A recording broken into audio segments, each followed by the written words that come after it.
Shalom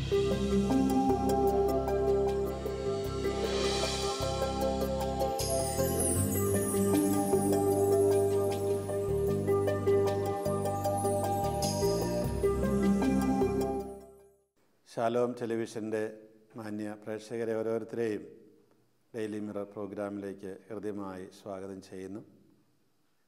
നമ്മുടെ ഇന്നത്തെ ഈ അരമണിക്കൂർ സമയം പഴയ നിയമത്തിലെ ജോസഫിൻ്റെ ചരിത്രത്തിലേക്ക് നിങ്ങളെ കൂട്ടിക്കൊണ്ടു പോകുവാനാണ് ഞാൻ ആഗ്രഹിക്കുന്നത്. പലപ്പോഴും എന്നെ ആകർഷിച്ചിട്ടുള്ള, വളരെയധികം ആകർഷിച്ചിട്ടുള്ള ഒരു കഥാപാത്രമാണ് ജോസഫ്. ഈ ജോസഫ് അദ്ദേഹത്തിൻ്റെ പിതാവിന് ഏറ്റവും ഇഷ്ടപ്പെട്ട വ്യക്തിയായിരുന്നു. പക്ഷേ ജോസഫിൻ്റെ വിധി അദ്ദേഹത്തിൻ്റെ പിതാവിനോട് കൂടി അധികം നാൾ കഴിയുവാൻ അനുവദിച്ചില്ല. കഥ നിങ്ങൾക്കറിയാം. ജോസഫിനെ മറ്റ് സഹോദരന്മാർ ആട് മേയ്ക്കുന്ന സ്ഥലത്തേക്ക് പിതാവ് പറഞ്ഞയക്കുന്നു. ഇവനോട് ബാക്കിയുള്ളവർക്ക് അസൂയയുണ്ട്. അതിൻ്റെ കാരണം എന്താണ്? ഒന്നിവനെ പിതാവ് സ്നേഹിച്ചിരുന്നു കൂടുതലായിട്ട്, അവന് പ്രത്യേക തരത്തിലുള്ളൊരു കുപ്പായം തുന്നി കൊടുത്തിരുന്നു ആ സ്നേഹത്തിൻ്റെ സൂചനയായിട്ട്. പിന്നെ മൂന്നാമതായിട്ട് ജോസഫിനൊരു സ്വപ്നമുണ്ടായി. ആ സ്വപ്നം എന്തായിരുന്നു? ഈ നെൽക്കതിരുകൾ, കറ്റകൾ, മറ്റ് സഹോദരന്മാർ അല്ല, ആ കറ്റകൾ വേറൊരു കറ്റയുടെ മുമ്പിൽ, ഈ ജോസഫ് ആകുന്ന കറ്റയുടെ മുമ്പിൽ കുമ്പിടുന്നതായിട്ട്. അപ്പോൾ ഇത് കേട്ടപ്പം മറ്റവർക്ക് മനസ്സിലായി നമ്മളിവൻ്റെ അടിമയാകാൻ പോവുകയാണ്. അവരെന്ത് ചെയ്തു? തങ്ങളെ അന്വേഷിച്ചു വന്ന ഏറ്റവും ഇളയവനായ, അല്ല അതിന് തൊട്ട് മുമ്പുള്ളവനായ ജോസഫിനെ പിടിച്ച് ആദ്യം പൊട്ടക്കിണറ്റിലിട്ടു, പിന്നെ ഇസ്മായിലിയർക്ക് വിറ്റു. ഈജിപ്തിലേക്ക് പോകുന്ന കച്ചവടക്കാരായ ഇസ്മായിലിയർക്ക്. അവരവിടെ കൊണ്ടുപോയിട്ട് ജോസഫിനെ അവിടുത്തെ ഭരണാധിപനായ, അല്ലെ ഭരണാധിപൻ്റെ അടുത്തയാളായ പൊത്തിഫാറിന് വിറ്റു. പൊത്തിഫാറിൻ്റെ വീട്ടിൽ അദ്ദേഹം നല്ല സുഖമായിട്ട് കഴിയുന്നു. അദ്ദേഹത്തിൻ്റെ കാര്യങ്ങളെല്ലാം ഏൽപ്പിച്ചു കൊടുക്കുന്നു, കുടുംബത്തിൻ്റെ ഉത്തരവാദിത്വം. പക്ഷേ ജോസഫ് നല്ല സുന്ദരനായിരുന്നതുകൊണ്ട് പൊത്തിഫാറിൻ്റെ ഭാര്യയ്ക്ക് ജോസഫിലൊരു അനുരാഗം, ഒരാഗ്രഹം. അപ്പോൾ അങ്ങനെ ഒരു ദിവസം ജോസഫിനെ സ്വന്തം കിടപ്പറയിലേക്ക് ക്ഷണിക്കുന്നു. ജോസഫ് പക്ഷെ അതിനൊന്നും നിൽക്കുന്നില്ല. കാരണം ജോസഫിനറിയാം തൻ്റെ ജീവിതം അങ്ങനെ ആകേണ്ടതല്ല, ദൈവം തന്നെ നയിക്കുന്നുണ്ട്. മാത്രമല്ല, ഇവളാര് വിളിച്ചാലും അത് പൊത്തിഫാറായാലും ഫറവോയുടെ ഭാര്യ ആയാലും തെറ്റാണ്, അതുകൊണ്ട് അങ്ങനെ പോകാൻ പാടില്ല. ജോസഫ് അങ്ങനെ അവളിൽ നിന്ന് ഒഴിഞ്ഞു മാറുമ്പോൾ എന്താ സംഭവിച്ചത്? അവൾ ചാടി ജോസഫിൻ്റെ പുറങ്കുപ്പായത്തെ പിടിച്ചു. ജോസഫ് അതും ഇട്ടേച്ച് പോയി. നമുക്കറിയാം, ഇട്ടേച്ച് പോകാൻ പിന്നെ എന്താ ചെയ്യുന്നത്? ഇവളുടെ കയ്യിലിരിക്കുക. സ്വാഭാവികമായിട്ടും മറ്റുള്ളവർ കണ്ടു കഴിഞ്ഞാൽ അവർ ബഹളം കൂട്ടി ഇവളെ കുറ്റപ്പെടുത്തും. അത് കണ്ട് അവൾ വേറൊരു അടവെടുത്ത്. എന്താ അടവെന്ന് പറയുന്നത്? ആ അടവ്, ജോസഫ് എൻ്റെ അടുത്ത് വന്നിരിക്കുന്നു കിടക്കാനായിട്ട്, അപ്പോൾ അവൻ ഇട്ടിട്ട് പോയതാണിത് എന്ന് പറഞ്ഞ് അവൾ നേരെ കഥ തിരിച്ചൊരെണ്ണം ഉണ്ടാക്കി. ഏതായാലും അത് ജോസഫിന് വിനയായി മാറി. ജോസഫിനെ ജയിലിൽ അടയ്ക്കുന്നു. അങ്ങനെ ജയിലിൽ കിടക്കുന്ന സമയത്ത് ഈ രാജാവിൻ്റെ ഫറവോയുടെ പാനപാത്രവാഹകനും അങ്ങനെ 2 പേര് അവിടെ വന്ന് കിടപ്പുണ്ട്. എന്തോ ശിക്ഷ അനുഭവിച്ച് എന്തോ കുറ്റത്തിന് ശിക്ഷിക്കപ്പെട്ട് കിടക്കുകയാണ്. അവർക്കുണ്ടാകുന്ന ചില സ്വപ്നങ്ങൾ അത് ജോസഫ് വ്യാഖ്യാനിച്ച് അത് ശരിയായി. അങ്ങനെ ഇരുന്നപ്പോഴാണ് ഫറവോയ്ക്കൊരു സ്വപ്നം ഉണ്ടാകുന്നത്. നമുക്കറിയാം, 7 മെലിഞ്ഞ പശുക്കൾ, 7 കൊഴുത്ത പശുക്കൾ, 7 നെൽക്കതിരുകൾ അല്ലെങ്കിൽ കറ്റകൾ, 7 മെലിഞ്ഞ ഒന്നുമില്ലാത്ത ചാഴി പിടിച്ച കതിരുകൾ, ഇങ്ങനെയൊക്കെയുള്ള കഥകൾ. അപ്പോൾ ഇത് വ്യാഖ്യാനിക്കാനായിട്ട് ഈജിപ്തിൽ ആർക്കും കഴിയുന്നില്ല. അങ്ങനെ ഇരുന്നപ്പോഴാണ് ഈ തടവറയിൽ കിടന്ന പാനപാത്രവാഹകൻ അവർ പറഞ്ഞു, ഇങ്ങനെ ഒരുത്തൻ തടവറയിൽ കിടപ്പുണ്ട്, അവനോട് ചോദിച്ച് അവൻ പറയും. അങ്ങനെ ജോസഫിൻ്റെ അടുത്ത് കൊണ്ടുവരുന്നു. ജോസഫ് ഇതെല്ലാം വ്യാഖ്യാനിക്കുന്നു. അത് ഫറവോയ്ക്ക് ബോധ്യപ്പെടുന്നു. അങ്ങനെ ഫറവോ ജോസഫിനെ ഈജിപ്തിൻ്റെ ഭരണാധികാരിയാക്കി. ഫറവോയുടെ തൊട്ട് താഴെയുള്ള ഭരണാധികാരി. എന്തിനാണ്? ക്ഷാമകാലത്ത് എല്ലാവർക്കും ധാന്യം കൊടുക്കാനായിട്ട് സുഭിക്ഷ കാലത്ത് അത് ശേഖരിക്കാനുള്ള ഉത്തരവാദിത്തമാണ് ജോസഫിന് കൊടുത്തിരിക്കുന്നത്. അങ്ങനെ ജോസഫ് അതെല്ലാം ചെയ്താൽ മനോഹരമായിട്ട് ഈജിപ്തിനെ നയിച്ചു കൊണ്ടുപോകുന്നു. ബാക്കി നാട്ടിലെല്ലായിടത്തും ക്ഷാമമുണ്ടാകുമ്പോഴും ഈജിപ്തിൽ ഇഷ്ടം പോലെ ധാന്യമുണ്ട്. അത് കേട്ടിട്ട് ജോസഫിൻ്റെ സഹോദരന്മാരെ അപ്പൻ അങ്ങോട്ട് അയക്കുകയാണ് ധാന്യം മേടിക്കാൻ. ഏതായാലും ബാക്കി കഥകളൊക്കെ നിങ്ങൾക്കറിയാം. അങ്ങനെ അവസാനം ജോസഫ് തൻ്റെ സഹോദരന്മാർക്ക് മുമ്പിൽ വെളിപ്പെടുത്തുകയാണ്. പക്ഷെ അതിനു മുമ്പ് തന്നെ ജോസഫിൻ്റെ മുമ്പിൽ അവർ കുമ്പിട്ടിരുന്നു. നമുക്കറിയാം, ഇവർക്കറിയത്തില്ല ഇത് ജോസഫാണ് തങ്ങളുടെ സഹോദരനാണ് എന്ന്. പക്ഷേ രാജാവിൻ്റെ അടുത്തയാളാണ് ഫറവോയുടെ. കുമ്പിടാതെ നിവൃത്തിയില്ല, ധാന്യം കിട്ടണം. അങ്ങനെ അവർ കുമ്പിട്ടു. ജോസഫ് ആദ്യം അവരോട് പറഞ്ഞ സ്വപ്നം അങ്ങനെ യാഥാർത്ഥ്യമായി. തൻ്റെ സഹോദരന്മാർ തൻ്റെ മുമ്പിൽ കുമ്പിടുന്നു. പിന്നീട് നടന്ന കഥകളെല്ലാം നമുക്കറിയാം. സഹോദരന്മാരെല്ലാം ഈജിപ്തിലേക്ക് വരുന്നു, സ്വന്തം അപ്പനെ കൂട്ടിക്കൊണ്ട് വരുന്നു, എല്ലാവരും സന്തോഷത്തോടെ ജീവിക്കുന്നു. അവസാനം അവർ കാനാൻ ദേശത്തേക്ക് പോകുമ്പോൾ ജോസഫിൻ്റെ വ്രതശരീ, അതായത് ഭൗതിക അവശിഷ്ടം അങ്ങോട്ട് കൊണ്ടുപോകുന്നതൊക്കെ നമുക്കറിയാം. അപ്പോൾ ഈ ജോസഫിൻ്റെ കഥ, ചരിത്രം വാസ്തവത്തിലൊന്ന് ചിന്തിച്ച് നോക്കുക. നമ്മളെയൊക്കെ സംബന്ധിച്ച് പറയുകയാണെങ്കിൽ എത്ര വർഷം ജോസഫ് കഷ്ടപ്പെട്ടു, അപ്പന് ഏറ്റവും ഇഷ്ടപ്പെട്ടവൻ. എന്നിട്ടും എന്തേ ജോസഫിന് ഇങ്ങനെയൊക്കെ വന്നു? നമ്മൾ ചിന്തിച്ച് നോക്കേണ്ടതാണ്. ജോസഫ് എന്തുകൊണ്ട് ഇങ്ങനെയൊക്കെയുള്ള അവസരത്തിലും ദൈവത്തിനെതിരായി ഒരു പ്രവൃത്തിയും ചെയ്യുന്നില്ല, ഒരു വാക്കും പറയുന്നുമില്ല? അവസാനം ഈ ജോസഫിനെക്കുറിച്ച് ദൈവത്തിനൊരു പദ്ധതി ഉണ്ടായിരുന്നു. ആ പദ്ധതി ഇങ്ങനെയൊക്കെയാണ് നിറവേറേണ്ടിയിരുന്നത്. നമ്മൾ സാധാരണ പറയാറുണ്ടല്ലോ, ദൈവത്തിൻ്റെ വഴികൾ അജ്ഞാതങ്ങളാണ്. നമുക്കത് പലപ്പോഴും മനസ്സിലാക്കാൻ പറ്റില്ല. ഞാൻ എൻ്റെ തന്നെ ജീവിതത്തെക്കുറിച്ച് പലപ്പോഴും ചിന്തിക്കാറുണ്ട്. കടന്നു പോകുന്ന പാതകൾ, കടന്നു പോകുന്ന വഴികൾ, അതേക്കുറിച്ചൊക്കെ ചിന്തിച്ച് നോക്കുമ്പോൾ അന്നൊരു പക്ഷേ എന്തിനാണ് ഇങ്ങനെയൊക്കെ സംഭവിച്ചത് എന്ന് നമുക്ക് അന്ന് ഉത്തരം കിട്ടുകയില്ല. പക്ഷെ പിന്നീട് കുറേ കാലം കഴിഞ്ഞിട്ട് പുറകോട്ട് തിരിഞ്ഞ് നോക്കുമ്പോൾ അതിനെല്ലാം ഉത്തരമുണ്ട്. ദൈവം ഇതിനു വേണ്ടിയിട്ടാണ് അങ്ങനെ ചെയ്തത്. അന്നെനിക്ക് മനസ്സിലാക്കാൻ പറ്റിയില്ല. അതുകൊണ്ട് ഞാനൊരു പക്ഷേ വിഷമിച്ചിട്ടുണ്ടാകാം, ദൈവത്തെ കുറ്റം പറഞ്ഞിട്ടുണ്ടാകാം. പക്ഷേ ഇന്ന് തിരിഞ്ഞു നോക്കുമ്പോൾ എനിക്ക് സംതൃപ്തി മാത്രമേ ഉള്ളൂ. കാരണം ദൈവം എനിക്കതെല്ലാം ചെയ്തത്, എന്നോട് ഇങ്ങനെയൊക്കെ ചെയ്തത് പ്രത്യേക ഒരു ലക്ഷ്യം വെച്ചുകൊണ്ടാണ്. ഇന്ന് ഞാൻ ചെയ്യുന്ന പല കാര്യങ്ങളും ചെയ്യാനായിട്ട് എന്നെ പ്രാപ്തനാക്കുന്നത് അന്ന് ദൈവം തന്നിട്ടുള്ള അനുഭവങ്ങളാണ്. ചുരുക്കത്തിൽ നമ്മുടെയൊക്കെ ജീവിതത്തിൽ ഇത് തന്നെയാണ് സംഭവിക്കുക. ദൈവം നമുക്ക് വെച്ചിട്ടുള്ള വഴികൾ അത് തിരിച്ചറിയാൻ നമുക്ക് കഴിയണമെന്നില്ല. നമുക്കറിയാമല്ലോ, ഒരു കുട്ടിയെ സ്കൂളിൽ ചേർക്കുമ്പോൾ എല്ലാ കാര്യങ്ങളും കുട്ടിയോട് പറഞ്ഞാൽ മനസ്സിലാകുകയില്ല.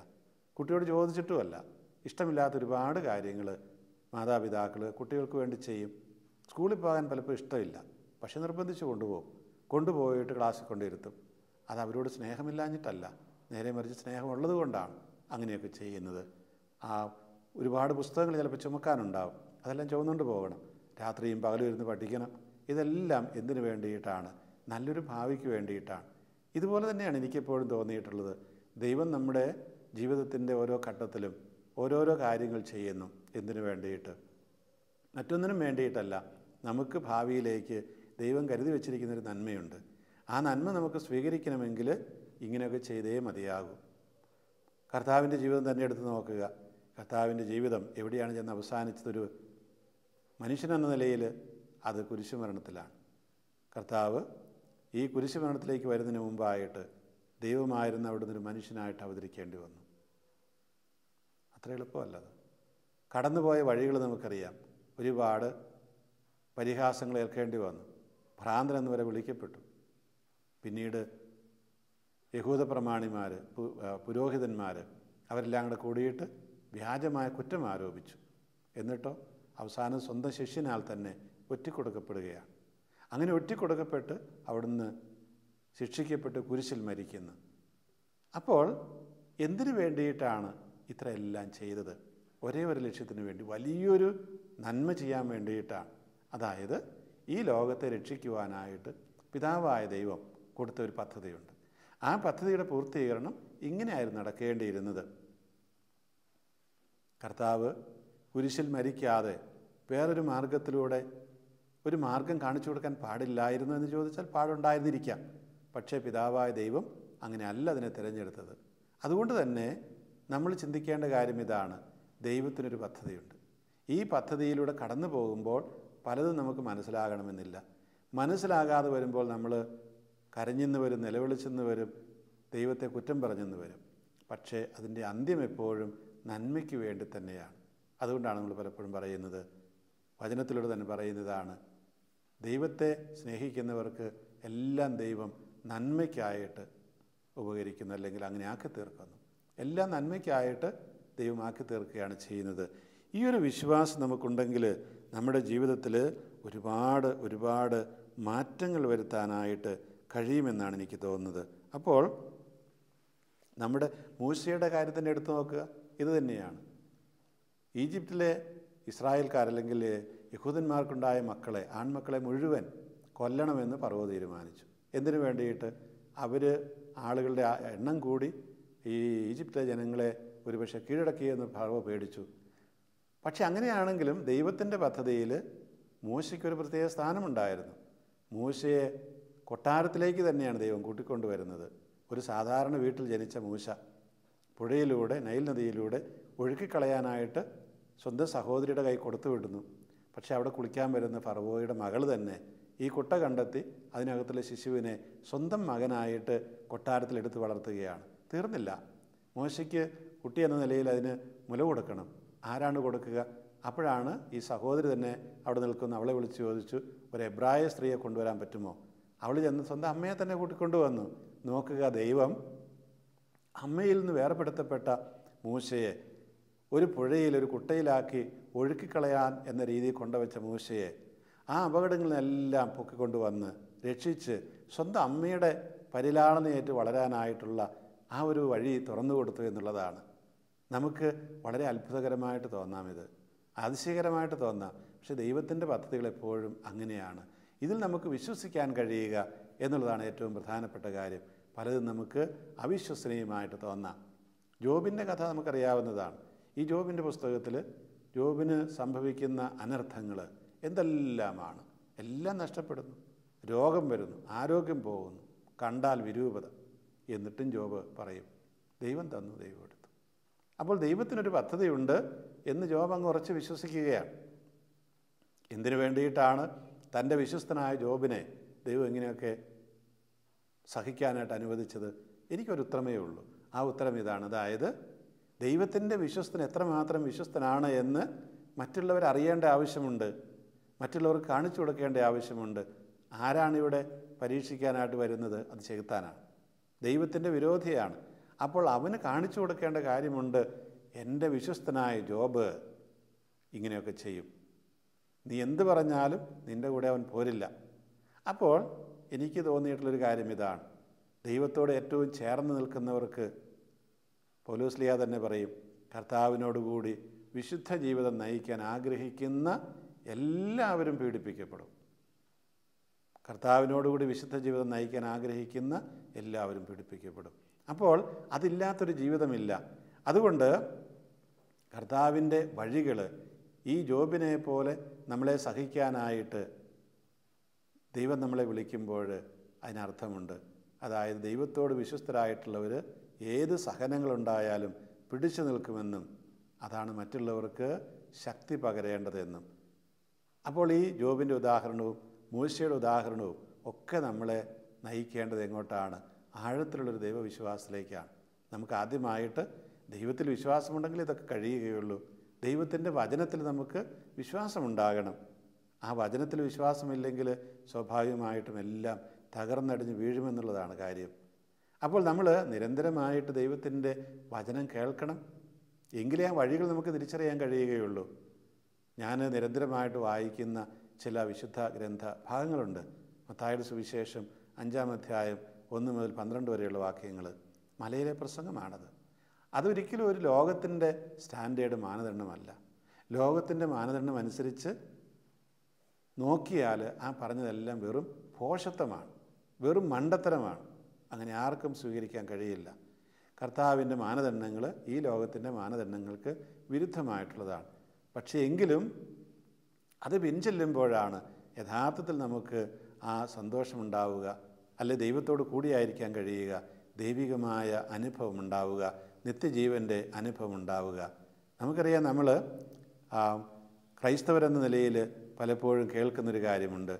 എന്തെങ്കിലും നമുക്കെതിരെ ആരെങ്കിലും ചെയ്യുമ്പോൾ അത് ഇന്ന കൂട്ടരെയാണ് ചെയ്തിരുന്നെങ്കിൽ കാണാമായിരുന്നു, അവർ കാല് തല്ലി ഒടിച്ചേനെ, അല്ലെങ്കിൽ കാല് വെട്ടിക്കളഞ്ഞേനെ. നമ്മളോടായതുകൊണ്ടാണ് ഇതൊക്കെ.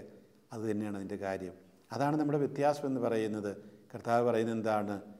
സത്യത്താൽ അവരെ വിശുദ്ധീകരിക്കണമേ. യോഹന്നാൻ്റെ സുവിശേഷം 17-ാം അധ്യായത്തിൽ നമ്മൾ വായിക്കുന്നുണ്ട്. ആരാണ് ആ സത്യമെന്ന് പറയുന്നത്? അത് അവിടുന്ന് അയച്ച വചനം തന്നെയാണ്.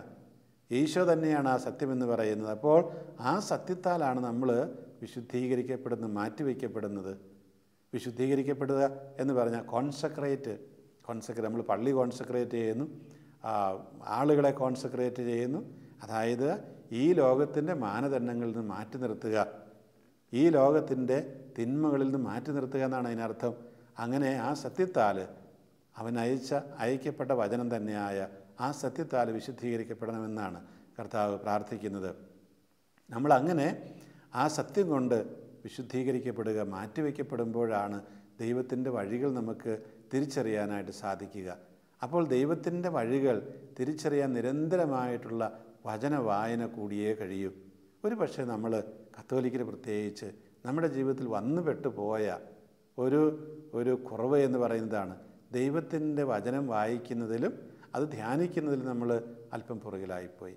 നമ്മുടെ കുറ്റമാണെന്ന് ഞാൻ പറയുന്നില്ല, പരമ്പരാഗതമായിട്ടല്ലെങ്കിൽ സഭയുടെ പ്രത്യേക സാഹചര്യങ്ങൾ അങ്ങനെ വന്നു പോയതാണ്.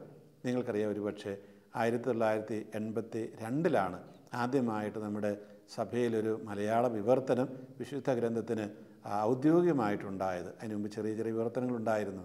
അപ്പോൾ ഈ 1982 മുമ്പുള്ളവർ എന്ത് വായിച്ചു?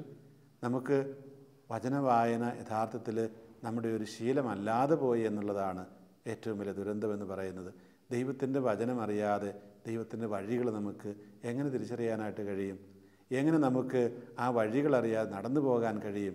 അപ്പോൾ അങ്ങനെയാണ് വാസ്തവത്തിൽ നമ്മൾ ചിലപ്പോഴെങ്കിലുമൊക്കെ വഴി തെറ്റിപ്പോയിട്ടുള്ളത്. നമ്മൾ കൂടുതലായിട്ട് മറ്റു തരത്തിലുള്ള ഈ മതപരമായിട്ടുള്ള ആചാരാനുഷ്ഠാനങ്ങളിലേക്ക് കടന്നു പോയിട്ടുള്ളത്. അപ്പോൾ ആചാരാനുഷ്ഠാനങ്ങൾ നമുക്ക് ഒരുപാടുണ്ട്. നമ്മുടെ പെരുന്നാളുകൾ എടുത്ത് നോക്കുക.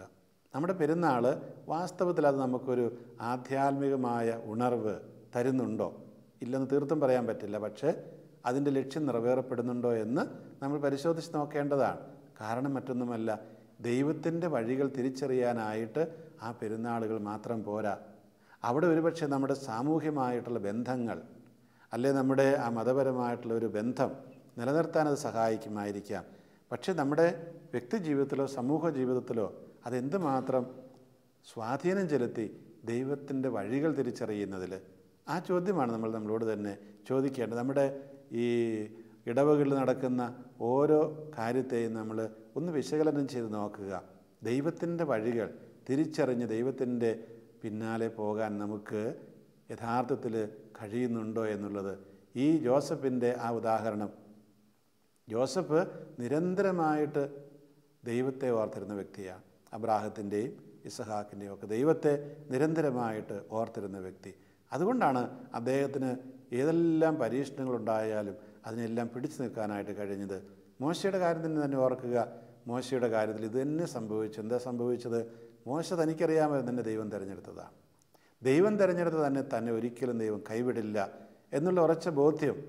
മോശ ദൈവത്തിനെതിരെ ആഞ്ഞടിക്കുന്ന ചില സന്ദർഭങ്ങളുണ്ട്. പക്ഷെ അങ്ങനെയൊക്കെ ആണെങ്കിലും അവസാനം മോശ ദൈവത്തോട് തൻ്റെ ജനത്തിന് വേണ്ടിയിട്ട് മാധ്യസ്ഥ അപേക്ഷിക്കുന്നത് നമുക്ക് കാണാം. നിലത്ത് കമന്നടിച്ച് കിടന്ന് കരഞ്ഞ് നിലവിളിക്കുന്ന മോശയെ നമ്മൾ കാണുന്നുണ്ട്. അപ്പോൾ ആ ദൈവത്തെ മുഖാമുഖം കണ്ടവനാണ് മോശ എന്ന് പറയുന്നത്. വിശുദ്ധ വചനം പറയുന്നത് മോശയെപ്പോലെ അത്രയും വലിയൊരു പ്രവാചകൻ ഉണ്ടായിട്ടില്ല എന്നാണ്. ദൈവത്തെ മുഖാഭിമുഖം കണ്ടവനാണ് മോശ. ആ മോശയ്ക്ക് ഒരിക്കലും ദൈവത്തിൻ്റെ വഴികളിൽ നിന്ന് പിന്മാറാൻ കഴിയില്ല. പക്ഷേ ഒരു പ്രാവശ്യം അല്പം ഒന്ന് അകന്നു പോയി. ആ മെരീബ ജലാശയം, വെള്ളം കിട്ടുന്ന പാറയിൽ നിന്ന് വെള്ളം കിട്ടേണ്ട ആ സന്ദർഭത്തിൽ ദൈവം പാറയ്ക്കിട്ട് അടിക്കാനൊന്നും പറഞ്ഞില്ല. പക്ഷേ മോശയ്ക്ക് ദേഷ്യം വന്ന് അടിച്ചു. അതിൻ്റെ ശിക്ഷ മോശ അനുഭവിക്കുകയും ചെയ്തു. എന്താണ്? കാനാൻ ദേശത്ത് കയറാനായിട്ട് കഴിഞ്ഞില്ല. അപ്പോൾ ഈ ദൈവത്തിൻ്റെ വഴികളെ എന്ന് പറയുന്നത് ഓർക്കുക, ദൈവം ഈ കാനാനിലേക്ക് കൊണ്ടുവന്ന ജനത എത്രയോ വർഷങ്ങൾക്ക് ശേഷമാണ് അവിടെ പ്രവേശിച്ചത്. അപ്പോൾ അത്രയും വർഷം അവർ മരുഭൂമിയിലൂടെ അലഞ്ഞു തിരിഞ്ഞു. ദൈവം തങ്ങളെ ഉപേക്ഷിച്ചു എന്ന് പലപ്പോഴും അവർക്ക് തോന്നി. പക്ഷേ മോശ വിട്ടുകൊടുത്തില്ല. പിന്നീട് ജോഷുവയും കാലേബും അവരെ നയിച്ചു. അവരിതുപോലെ തന്നെയായിരുന്നു. ജോഷുവയുടെ നേരെ നമുക്കറിയാം, ജെറൂസലം പട്ടണത്തിൻ്റെ മതിലുകൾ ഇടിഞ്ഞു പൊളിഞ്ഞ് വീഴുന്നത് എപ്പോഴാണ്? അവരതിൻ്റെ ചുറ്റും കാഹളം ഊതി നടന്നപ്പോൾ ഇടിഞ്ഞു പൊളിഞ്ഞ് വീഴുകയാണ്. അവിടെ നിന്ന് ഒളിഞ്ഞു നോക്കാൻ പോയ, അല്ലെങ്കിൽ ചാരവൃത്തിക്ക് പോയ ആളുകൾ ചെന്ന് പറഞ്ഞു, അവിടെ ദേണ്ട വലിയ രാക്ഷസന്മാരാണ്, അവരോട് നമുക്ക് എതിരിടാൻ പറ്റുകയില്ല. അപ്പോൾ ജോഷുവ പറഞ്ഞു, ഇല്ലില്ല, ദൈവം അവരെ നമ്മുടെ കയ്യിൽ ഏൽപ്പിച്ച് തന്നിരിക്കുകയാണ്. അതുകൊണ്ട് നിങ്ങൾ യുദ്ധം ചെയ്യണം, യുദ്ധം ചെയ്ത് അവരെ കീഴ്പ്പെടുത്തിക്കൊള്ളുക, ദൈവം അവരെ നിങ്ങളുടെ കയ്യിൽ ഏൽപ്പിച്ചു തരും. സ്നേഹമുള്ളവരെ, നമ്മുടെയൊക്കെ ജീവിതത്തിൽ ദൈവത്തിൻ്റെ വഴികൾ തിരിച്ചറിയുക എന്നുള്ളത് വളരെ പ്രധാനപ്പെട്ടൊരു കാര്യമാണ്. നമുക്ക് ആ തിരിച്ചറിവ് ഉണ്ടാകണമെങ്കിൽ ഈ വചനത്തിൽ നമ്മൾ നിരന്തരമായിട്ട് നിലകൊള്ളണം. ദൈവത്തിൻ്റെ വചനം എന്ത് നമ്മളോട് പറയുന്നു? നമ്മൾ പലപ്പോഴും വചനം വായിച്ചു പോകുമ്പോൾ അതിൻ്റെ ആന്തരിക അർത്ഥങ്ങളിലേക്ക് കടക്കാൻ നമുക്ക് ബുദ്ധിമുട്ട് വരും. അപ്പോഴൊക്കെ നമ്മൾ അതിനെ വീണ്ടും വീണ്ടും വായിക്കുക. വായിച്ചു കഴിയുമ്പോൾ ദൈവം തന്നെ നമുക്കത് വെളിപ്പെടുത്തി തരുമെന്നുള്ളതാണ്. കാരണം എന്താണത്? ഇരുതലവാളാണ്. വിശുദ്ധ പൗലോസ്ലീഹ പറയും, അത് ഇരുതലവാളാണ്.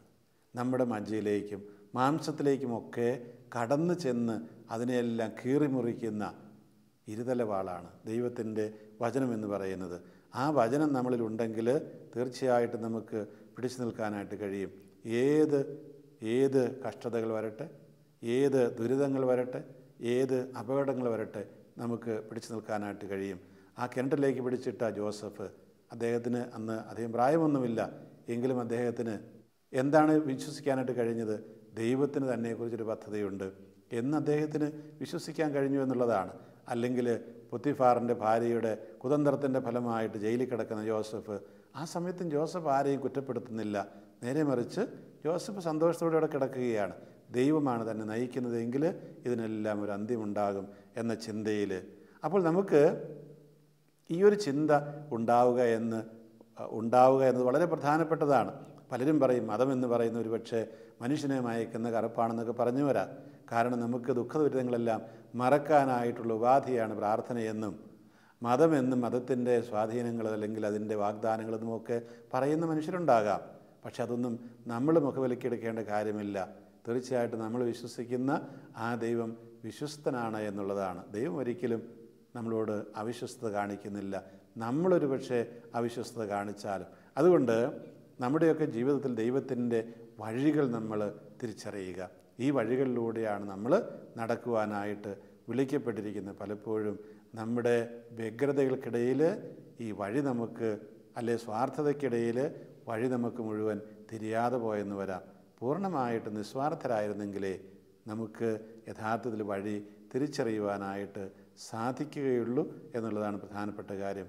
നമുക്ക് ഈ പ്രകാരം ദൈവത്തിൻ്റെ വഴികൾ തിരിച്ചറിയാനുള്ള വരത്തിനായിട്ട് നിരന്തരം പ്രാർത്ഥിക്കുകയും ആ വഴിയിലൂടെ നടന്ന് അവിടുത്തോടൊപ്പമായിരിക്കുകയും ചെയ്യാം. അതാണ് നമുക്ക് ചെയ്യാൻ പറ്റുന്ന ഏറ്റവും വലിയ സാക്ഷ്യം കൊടുക്കാൻ പറ്റുന്ന സാക്ഷ്യമെന്ന് പറയുന്നത്. ദൈവം നമ്മളെ അനുഗ്രഹിക്കട്ടെ. നമുക്ക് പ്രാർത്ഥിക്കാം.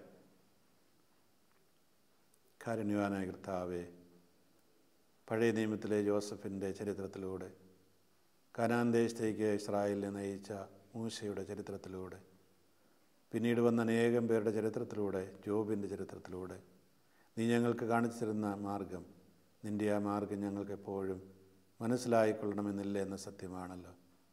കർത്താവെ, നീ ഞങ്ങൾക്ക് വേണ്ടി ഒരുക്കിയിരിക്കുന്ന പദ്ധതികൾ ഞങ്ങൾക്ക് മനസ്സിലാകുമ്പോഴും മനസ്സിലാക്കാത്തപ്പോഴുമെല്ലാം അതിനെ പിൻചെല്ലുവാനുള്ള ധൈര്യവും ശക്തിയുമെല്ലാം ഞങ്ങൾക്ക് തരണമെന്ന് പ്രാർത്ഥിക്കുന്നു. എന്നെ കേട്ടുകൊണ്ടിരിക്കുന്ന ഓരോരുത്തരെയും അനുഗ്രഹിക്കണമേ. അവരുടെ എല്ലാം ജീവിതത്തിൽ അവർക്ക് വേണ്ടി അങ്ങ് തയ്യാറാക്കിയിരിക്കുന്ന പദ്ധതികളെ തിരിച്ചറിഞ്ഞ് നിനക്ക് അങ്ങേക്ക് സാക്ഷ്യം വഹിക്കുന്ന നല്ല വ്യക്തികളായിട്ട് തീരുവാനായിട്ട്, അങ്ങനെ നല്ല പ്രേക്ഷിതരായി തീരുവാനായിട്ട് അവരെ അനുഗ്രഹിക്കണമേ. അവരുടെ ആ സാക്ഷ്യം കണ്ടിട്ട് അനേകം പേരിനെയും അങ്ങിലേക്ക് വരുവാനുള്ള കൃപയാകണമെന്നുള്ള സാഹചര്യം ഒരുക്കണമേ എന്ന് പ്രാർത്ഥിക്കുന്നു. ഞങ്ങളുടെ ഈ പ്രാർത്ഥനകൾ അങ്ങ് എപ്പോഴും കേൾക്കണമേ. ഞങ്ങളുടെ അർത്ഥങ്ങൾ എപ്പോഴും അങ്ങേക്ക് സ്വീകാര്യമായി തീരട്ടെ.